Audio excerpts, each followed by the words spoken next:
Olá pessoal, aqui é o professor Gilmar. Vou passar para vocês mais algumas dicas, vou fazer algumas explicações sobre linguagem verbal, não verbal e linguagem mista. Espero poder contribuir com os estudos de vocês. Pause o vídeo, faça anotações, que esse procedimento vai ajudar bastante na fixação das ideias.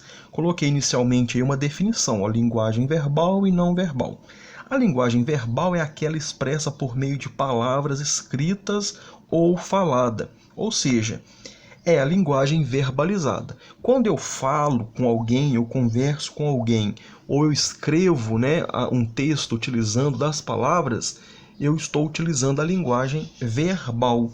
É proibido fumar neste local. Linguagem verbal, pois utilizei as palavras para poder comunicar com alguém.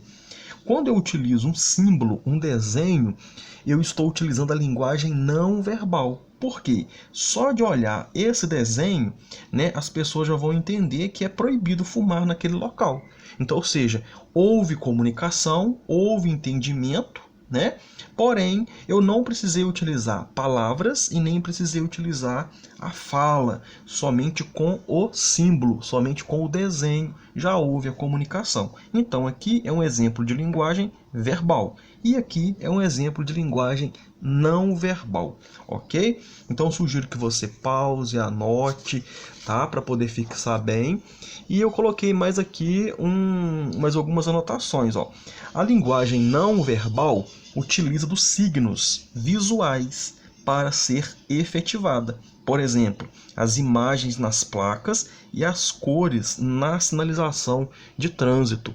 Então, a cor utilizada lá no sinal de trânsito é uma linguagem não verbal. Por quê? Somente de olhar a cor verde, olhar a cor laranja e olhar a cor vermelha, nós já entendemos o que é para ser feito, ok? Então, aqui eu coloquei uns desenhinhos para a gente poder fazer tipo uma revisão mesmo, um resumão sobre linguagem verbal, linguagem não verbal e linguagem mista. Ó, proibido fumar, E ainda tem o símbolo, então é uma linguagem mista. Por quê? Eu utilizei um desenho, utilizei um símbolo e utilizei as palavras para poder comunicar com as pessoas. Aqui, ó, eu só utilizei o símbolo, Só o desenho, é a linguagem não verbal. E aqui é a linguagem verbal, ó, proibido fumar neste local. Então, como eu utilizei as palavras, linguagem verbal, usei só o símbolo, só o desenho, linguagem não verbal.